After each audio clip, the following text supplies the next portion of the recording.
Right now, inside the device you're using to listen to us, particles are existing in multiple places at the exact same time. Which, I mean, sounds like literal magic. Yeah, it really does. Ah. But it is the foundational reality of our modern world. Welcome to today's deep dive. We are so excited for this one. Exactly. We've curated this specific exploration for you to demystify one of the most bizarre concepts in all of physics, which is quantum superposition. Right, we're basically going to figure out how an object can just refuse to be one thing. Yeah, and more importantly, how this mind-bending concept isn't just, a whiteboard math problem anymore. Oh, definitely not. It's actively shaping the future of global technology. And as we'll see later on, it actually explains some of the most unbelievable wonders of the natural world. It really does. But to get there, it forces us to completely abandon how our everyday brains want the universe to work. Right, because we like things binary. Exactly. Up or down, here or there. Yeah. But the quantum realm is a place of absolute indecision. Which brings us directly to, the most famous thought experiment in history. The ultimate, I'm 5 foot for quantum mechanics. Schrödinger's cat. Yes, Schrödinger's cat. If you've ever seen a sci-fi movie, you've definitely heard of it. Oh, yeah. It's everywhere. So imagine you build a machine that flips a coin once a second.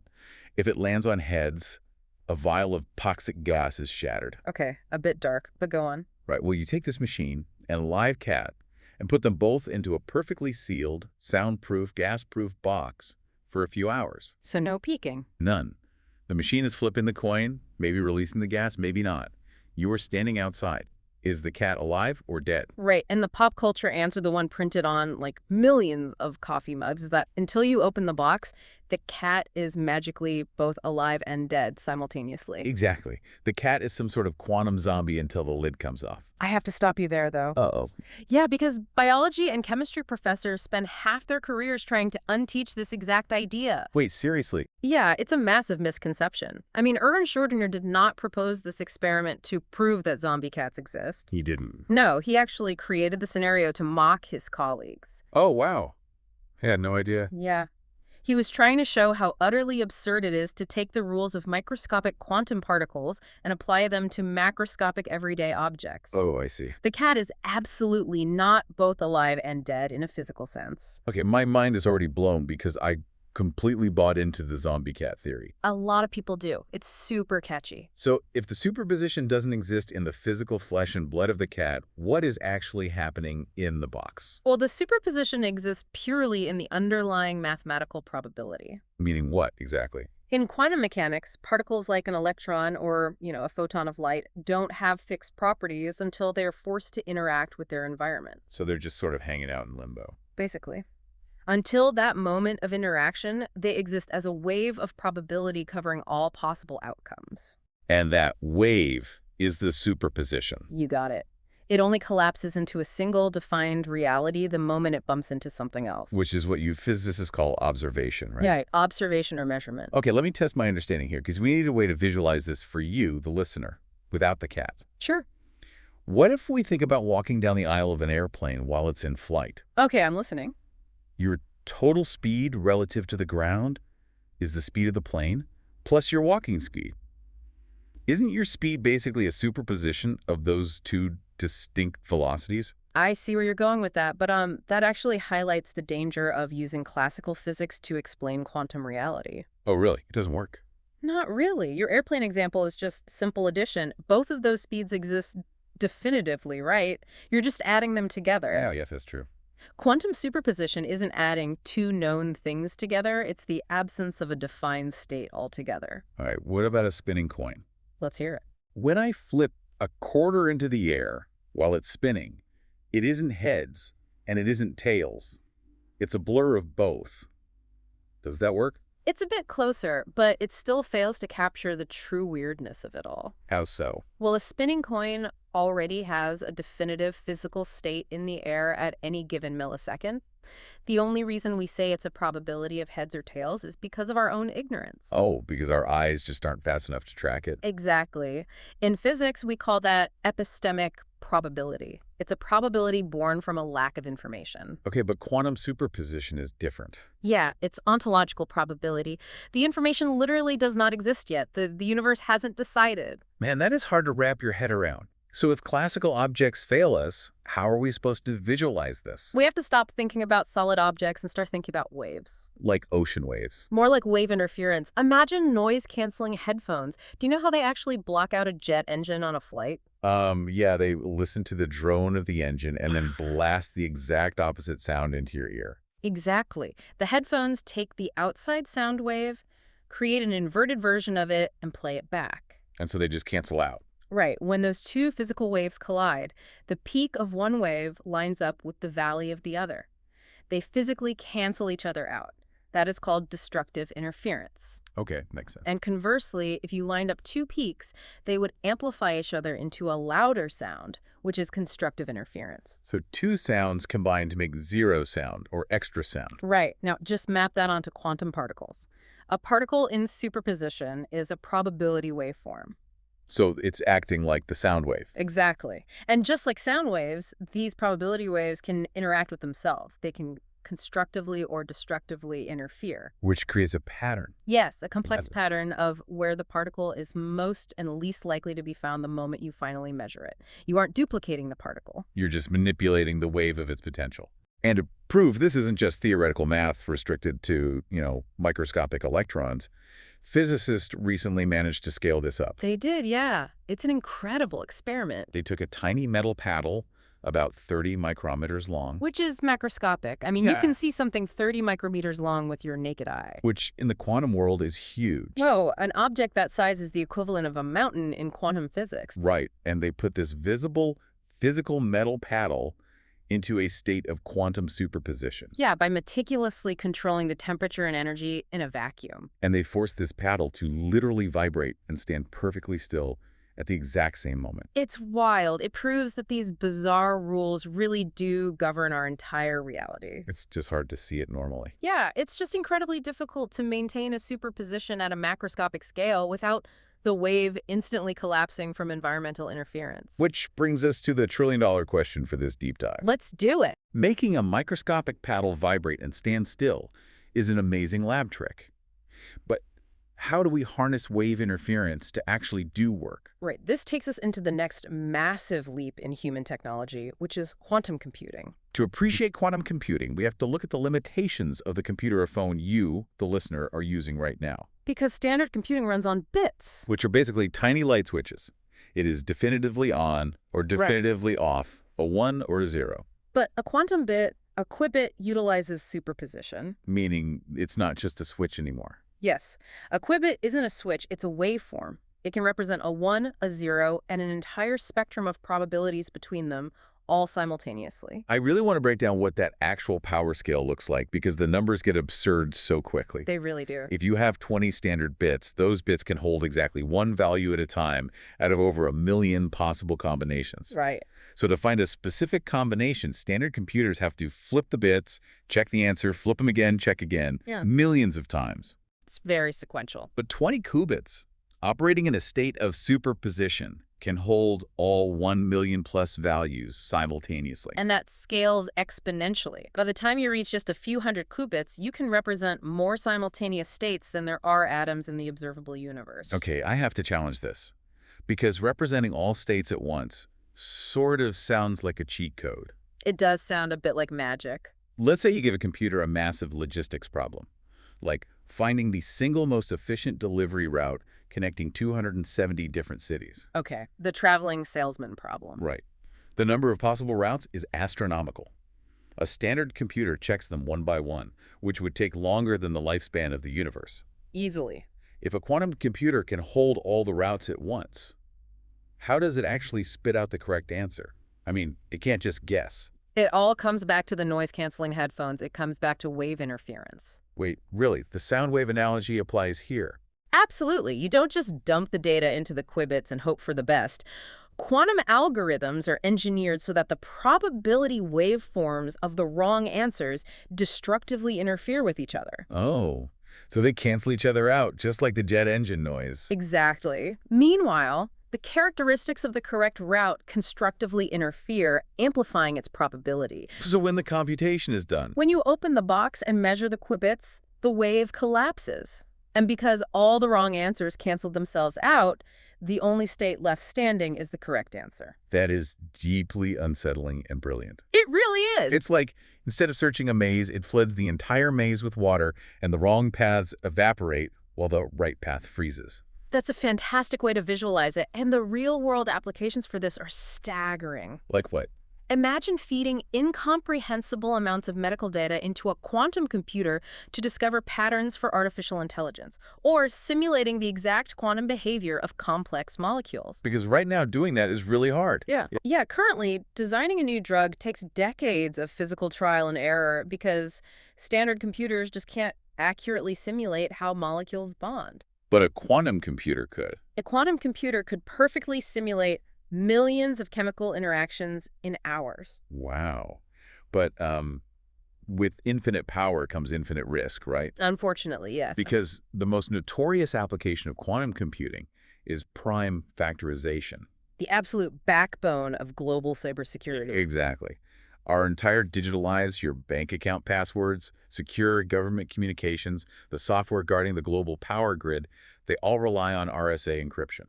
Which is based on multiplying two massive prime numbers together. Right. A classical computer would take thousands of years to work backward and figure out which two prime numbers were used.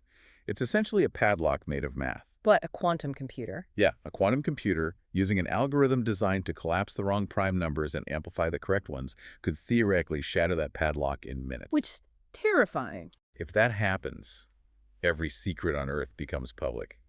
Are we just waiting for the digital apocalypse? Well, it is a massive threat, but we aren't completely defenseless. Okay. Yeah, the beautiful irony here is that the very same laws of quantum mechanics that create the threat also provide the ultimate shield. How so? There's a pilot project by the Technical University of Denmark, DTU, and the Danish energy grid provider, Energinet, and they're successfully testing something called quantum key distribution. So instead of a padlock made of math, they are building a padlock out of physics. That's exactly right. How does that actually work in practice? They generate single particles of light photons and encode them into specific quantum states. They are literally shooting these fragile quantum waveforms through standard optical fiber cables between two Danish cities. And these photons act as an unbreakable encryption key. Yes. Wait, if they are shooting them through a normal fiber optic cable, what stops a hacker from just, tapping the cable and copying the key as it flies by? Think back to Schrödinger's cat. What happens the moment you observe a superposition? Oh, the wave collapses. The act of measuring it forces it to pick a definitive state. Precisely. If a hacker tries to intercept or measure that photon, they physically interact with it. And the laws of the universe mandate that observation collapses the superposition. Exactly. The moment the hacker looks at it, the quantum state is destroyed. The system at the receiving end instantly detects that the waveform has collapsed, realizes the line is compromised, and instantly drops the connection. The hacker literally leaves a physical footprint just by looking. It's amazing. Eavesdropping without detection isn't just a matter of breaking a code anymore. It is physically prohibited by the laws of quantum mechanics. That is wild. Human engineers are spending billions of dollars building supercooled servers operating at near absolute zero just to barely harness these quantum states before environmental heat destroys them. Yeah, it's incredibly difficult engineering. But here's the massive twist in our deep dive today. As hard as we are working to build this technology, nature solved the problem millions of years ago at room temperature. Yes, we have to talk about the biology of the European robin. This part completely upends how we view the boundary between physics and biology. Every winter, the European robin migrates over 1,000 miles. And to navigate, they rely on magnetoreception. Which is a literal biological sixth sense that allows them to see the Earth's magnetic field. Right. Biologists knew they could do this, but the how is what is completely blowing my mind. Yeah, so inside the retina of the European robin is a specific protein called cryptochrome 4, or Cry4. And it acts as a quantum receptor. Right. When a tiny photon of blue or green sunlight hits this Cry4 protein in the bird's eye, it delivers a microjolt of energy. Okay. This energy physically knocks an electron inside the protein from its resting state, which chemists call the HOMO level, the highest occupied molecular orbital, up into a higher energy state, the LUMO level. Think of it like a cue ball breaking a rack in billiards. Exactly. This impact literally splits a molecule inside the protein into what is known as a radical pair. And here is where the quantum weirdness steps in. A radical pair consists of two molecules that each have a single unpaired electron. Okay, so they're separated. Yes, but those two lonely electrons are quantum entangled. Even as they drift apart within the protein, their quantum states remain deeply tethered together. What does that mean for the bird, practically? Well, it comes down to a property of electrons called spin. These entangled electrons can be spinning in opposite directions, which is called a singlet state, Okay. or they can be spinning in the exact same direction, which is called a triplet state.